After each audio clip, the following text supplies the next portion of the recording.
Aikin dakarun sojojin ƙasar Nijar na wannan sati wanda aka gudanar daga ranar 12 ga watan Oktoba zuwa 18 ga wannan wata da muke ciki. Dans le cadre de l'opération Damissa, le lundi 13 octobre 2025, aux premières heures de la matinée, un détachement des forces de défense et de sécurité engagé dans une mission de reconnaissance dans la périphérie sud-ouest de Bol-Bol a été accroché par un groupe armé terroriste circulant à motocyclette. Faisant preuve d'une grande maîtrise tactique et d'une réactivité exemplaire, nos éléments ont rapidement repris l'initiative du combat, infligeant une riposte énergique à l'ennemi. À l'issue des échanges de tirs, 2 assaillants ont été neutralisés, tandis que les autres, en tentant de se replier vers un pays voisin, ont abandonné une partie de leur matériel. Les opérations de ratissage menées immédiatement après l'accrochage ont permis la récupération d'un lot important de matériel comprenant une motocyclette, 2 fusils d'assaut AK-47, 2 roquettes RPG-7, 18 chargeurs pour AK-47, un terminal de communication Motorola ainsi que divers effets de fortune. Aucune perte humaine ni dommage matériel n'a été enregistrée du côté des forces de défense et de sécurité. Dans la région de Tillabéri, dans le cadre de l'opération Almohou, le lundi 13 octobre 2025, au cours d'une mission de patrouille de routine dans les environs du marché de Sakwara, une unité des forces de défense et de sécurité a intercepté un groupe de 4 criminels terroristes identifiés venus discrètement se ravitailler dans les abords du dit marché. Surpris par la présence de la patrouille, les malfaiteurs ont tenté de prendre la fuite. La réaction prompte, disciplinée et décisive de nos éléments a permis de neutraliser les 4 terroristes avant qu'ils ne puissent se disperser. L'opération, conduite avec professionnalisme et maîtrise, s'est déroulée sans aucune perte humaine ni dégâts matériels du côté des FDS. La zone a été immédiatement sécurisée, suivie de fouilles approfondies et d'opérations de ratissage destinées à garantir la quiétude totale du secteur. En parallèle des actions offensives sur le terrain, les activités de consolidation du lien armée-nation se poursuivent avec un dynamisme constant. Dans cette perspective, le mardi 14 octobre 2025, plusieurs dizaines de civils ont bénéficié de soins médicaux gratuits et de tests de dépistage divers à la case de santé du village de Diadia grâce à une initiative de la zone de défense numéro 1. Dans le cadre de l'opération NIA, les forces de défense et de sécurité ont conduit, durant cette période, plusieurs actions significatives destinées à renforcer la sécurité des populations et à garantir la liberté de manœuvre de nos troupes sur la rive droite du fleuve Niger.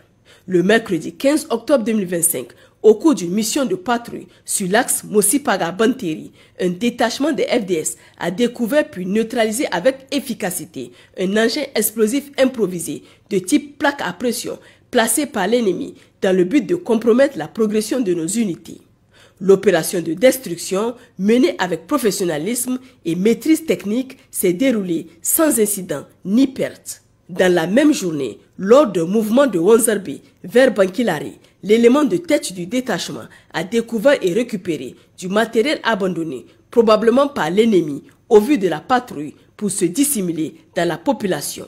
Ce matériel comprend une motocyclette, une arme de type AK-47, 9 cartouches en vrac. Le jeudi 16 octobre 2025, aux environs de 10h45, un incident lié à un engin explosif improvisé de type plaque à pression s'est produit à la sortie du village de Boulokogo dans la zone de Wanzarbe. L'engin dissimulé par les terroristes a explosé au passage d'une charrette, causant la mort d'un civil et blessant 4 autres. Grâce à la réactivité des FDS présentes sur la position, les premiers soins d'urgence ont été prodigués au poste militaire de Wanzarbe avant leur évacuation par hélicoptère vers l'hôpital de Tillabéri pour une meilleure prise en charge médicale. Enfin, le vendredi 17 octobre 2025, au retour d'une lésion administrative de Saï vers Tamou, un autre engin explosif improvisé de type commandé à distance a été découvert puis détruit avec succès à hauteur du village de Ilafari. Parallèlement à ces actions offensives, les FDS poursuivent avec constance leur appui direct aux populations dans le cadre de la campagne agricole en cours. Après avoir sécurisé les zones de culture et permis aux agriculteurs de travailler leurs champs en toute quiétude, les FDS assurent désormais la protection des récoltes et l'escorte des populations rurales lors des activités de moisson et de transport des denrées. Cet accompagnement civilo-militaire contribue à préserver les fruits du labeur paysan, à renforcer la résilience communautaire et à consolider le lien armée-nation, gage de la stabilité durable recherchée dans la région.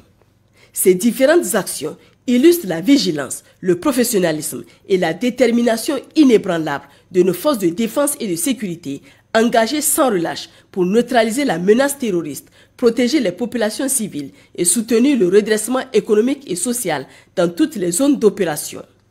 Dans le cadre de l'opération Chara, les forces de défense et de sécurité ont enregistré d'importants succès, confirmant leur maîtrise du terrain et leur détermination à neutraliser les menaces terroristes et criminelles dans la région de Tawa. Le lundi 12 octobre 2025, aux premières heures de la matinée, les unités engagées ont porté un coup décisif au groupe terroriste en procédant à la capture du chef terroriste dénommé Tinder lors d'une opération conduite dans les environs de Tlemcès. Cette action d'envergure, appuyée par un travail de renseignement rigoureux, a permis de neutraliser un acteur clé de la mouvance terroriste, responsable de plusieurs attaques et actes de déstabilisation dans la zone. Le lundi 13 octobre 2025, sur la base de renseignements exploitables et vérifiés, une unité des forces de sécurité intérieure a procédé à l'interpellation d'un individu soupçonné de trafic d'armes à feu dans la localité d'Amokoy, située à environ 65 km à l'ouest de Chintabaraden. Au cours de son interpellation, un pistolet automatique, un chargeur garni, ainsi qu'une motocyclette et 4 téléphones portables ont été saisis. Il a été remis aux autorités compétentes pour la poursuite de l'enquête. Chers concitoyens, au terme d'opérations menées récemment sur l'ensemble du territoire, 25 individus ont été interpellés et mis à la disposition des autorités compétentes pour des faits de criminalité, de complicité avec des groupes armés et de trafic illicite répartis comme suit. 8 interpellations dans la zone d'opération Nia, 7 dans la zone d'opération Yerda, 6 dans la zone d'opération Almahou, 2 dans la région de Zender, 1 dans la zone d'opération Damissa, 1 dans la zone d'opération Chara. Par ailleurs, dans le cadre de la lutte contre les trafics en tout genre, les FDS ont procédé à des fouilles sur l'ensemble des théâtres qui ont permis de saisir un important lot de matériel composé de un véhicule de marque Tundra, 3 motocyclettes employées par des éléments ennemis, plusieurs bidons de carburant destinés à l'approvisionnement des groupes criminels, 4 briques de chanvre indien, plus de 1000 comprimés de diazépam destinés au trafic et à la consommation illicite. La réussite de ces opérations illustre la détermination de nos forces de défense et de sécurité à protéger la nation. Pour poursuivre cet effort, la participation citoyenne est essentielle. Nous invitons chaque Nigérien disposant d'informations utiles à les transmettre au FDS. Des lignes vertes ont été mises en place pour faciliter vos signalements et garantir la confidentialité des renseignements. Pour les forces armées nigériennes, le 40-40, pour la gendarmerie nationale, le 40-00, pour la garde nationale du Niger, le 280, pour la police nationale, le 83-83. Vive le Niger libre et souverain. Vive les forces de défense et de sécurité. Vive les citoyens résilients et engagés.